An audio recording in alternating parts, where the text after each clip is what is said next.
Audio Jungle.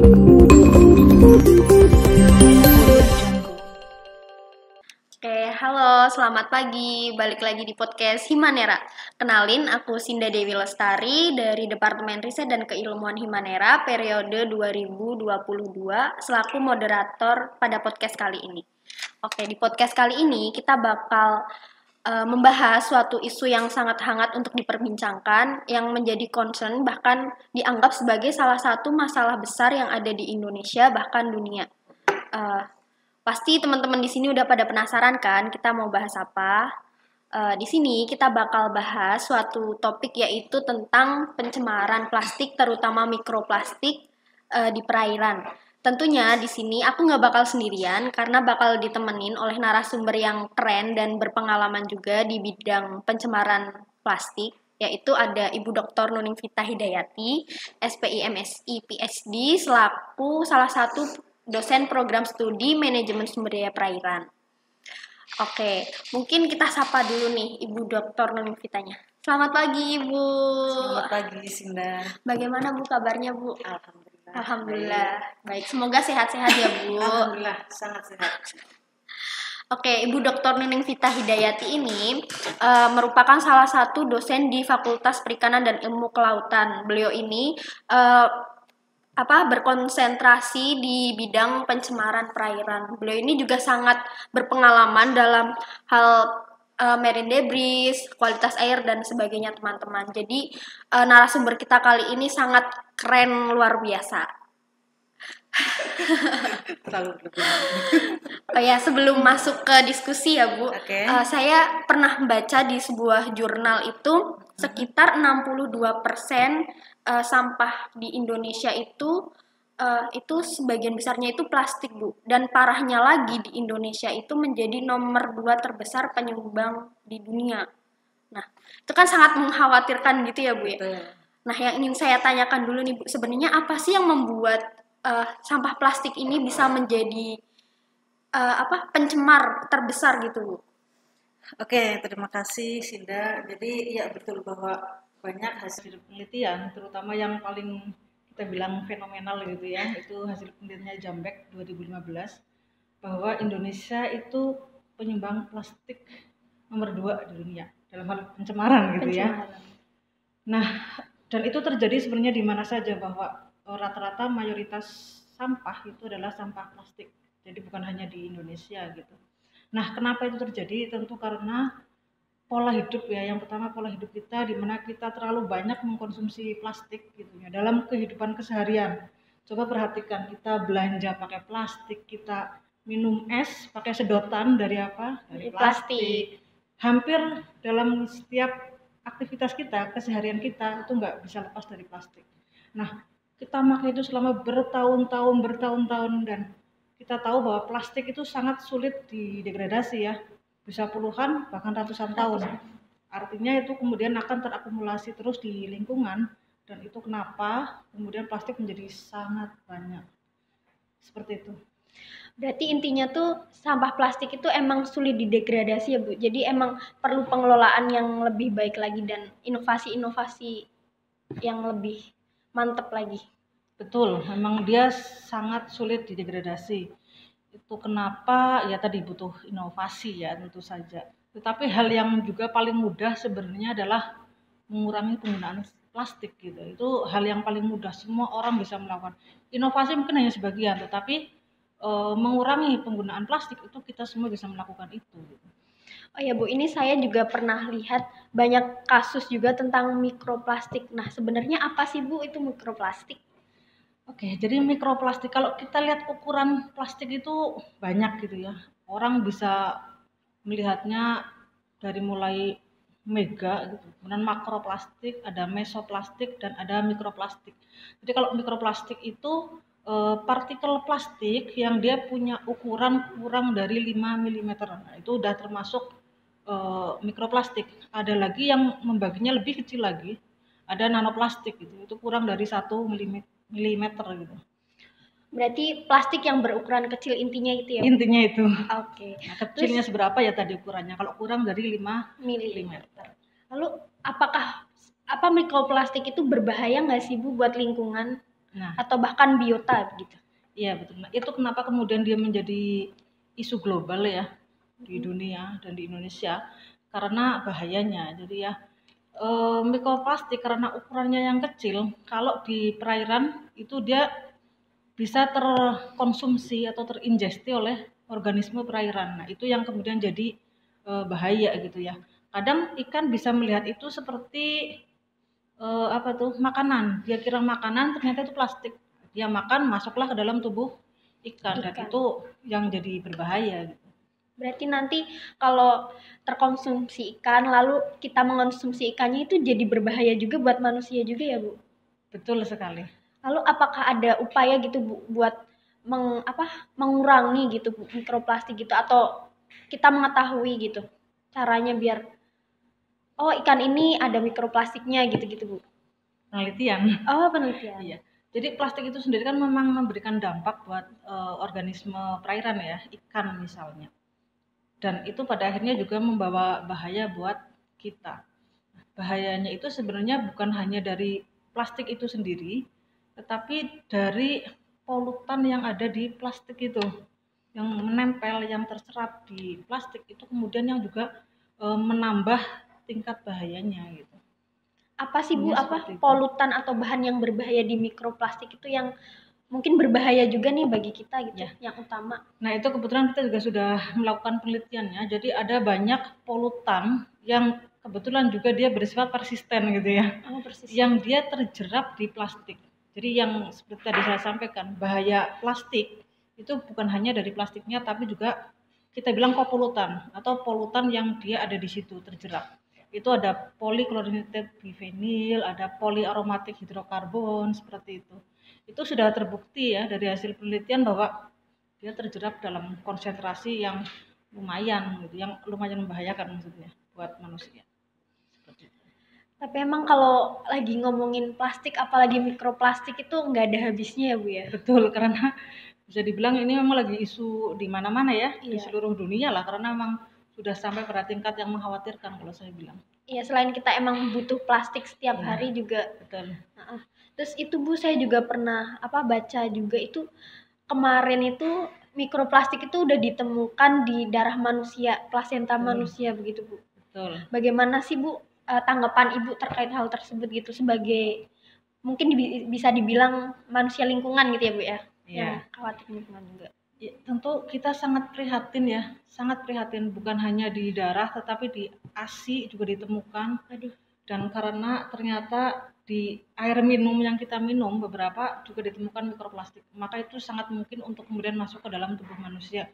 Nah, tentu upaya yang harus kita lakukan banyak hal, diantaranya kontrol ya. Fungsi kontrol itu harus betul-betul lagi dipertegas bahwa di Indonesia ya mikroplastik belum menjadi standar baku mutu lingkungan baik untuk air minum maupun yang lainnya. Nah, kalau menurut saya ketentuan itu harus masuk gitu ya, masuk dalam regulasi. Jadi kalau kita bicara baku mutu lingkungan baik untuk air minum, untuk banyak hal kepentingan itu saya kira plastik harus sudah dimasukkan gitu. Jadi kontrolnya akan lebih ketat.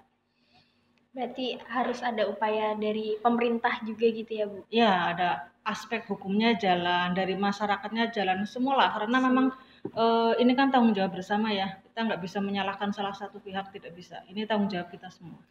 Lalu kalau buat kita sebagai mahasiswa gitu Bu, sebagai akademisi bisa dibilang seperti itu. Menurut Ibu gimana sih cara kita berkontribusi gitu?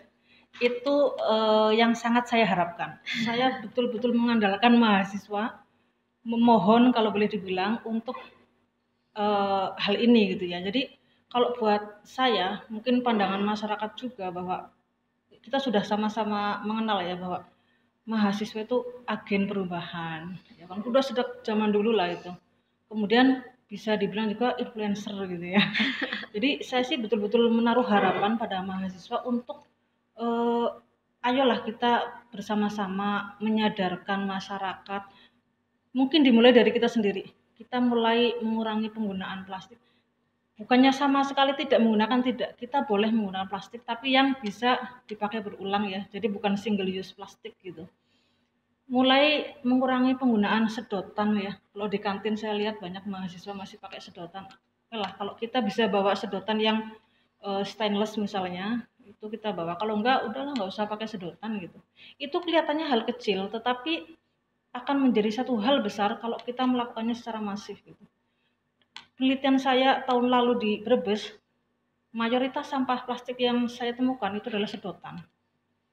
Aduh. Itu. Jadi memang sebenarnya mahasiswa saya kira akan punya peran besar nanti dalam hal menanggulangi lah ya, menanggulangi pencemaran plastik ya. Mulai dari diri sendiri, mempengaruhi tetangga, teman, dan kan ada KKN ya. Itu sebenarnya kesempatan mahasiswa untuk bisa lebih dekat dengan masyarakat, untuk ayolah sama-sama kita mengurangi penggunaan plastik.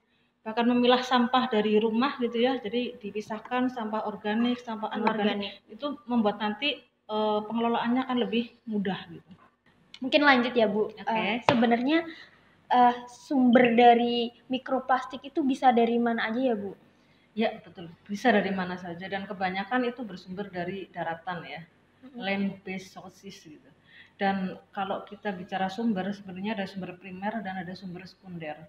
Kalau sumber primer itu biasanya memang mikroplastik itu diproduksi oleh perusahaan dalam ukuran mikroskopis. Jadi memang diproduksinya ya, ukurannya kecil gitu.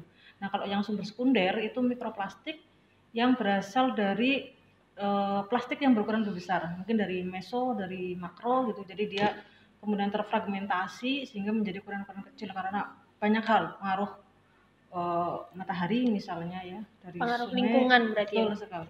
Jadi terpecah menjadi kecil-kecil. Nah, itu yang sumber sekunder. Jadi banyak lah. Banyak sumbernya.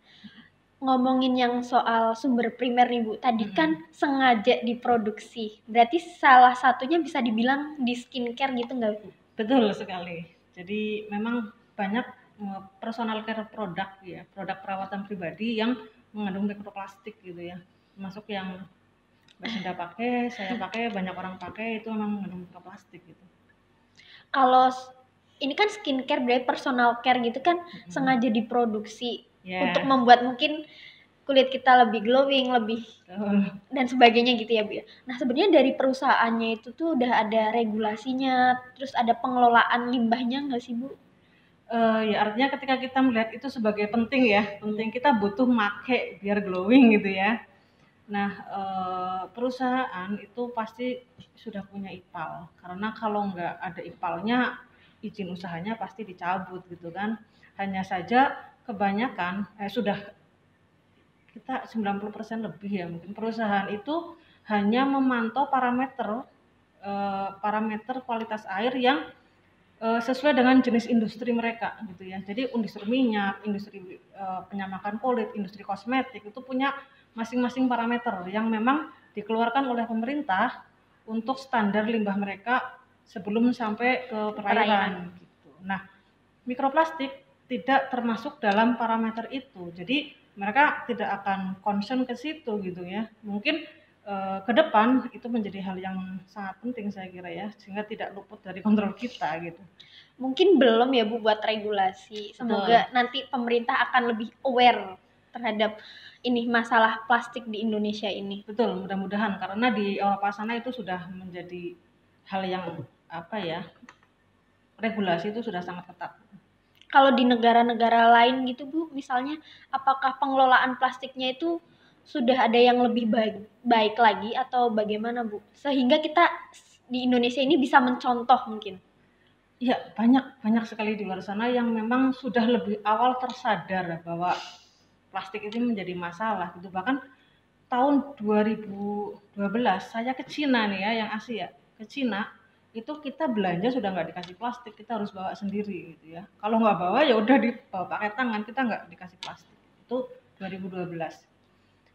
Wah, bayangkan sekarang sudah seperti apa regulasinya di sana. Kemudian di Eropa apalagi ketat gitu. Di sana kita juga nggak, kita harus bawa tas belanja sendiri itu sudah sejak saya di sana 2016 ya sampai 2016 udah seperti itu gitu.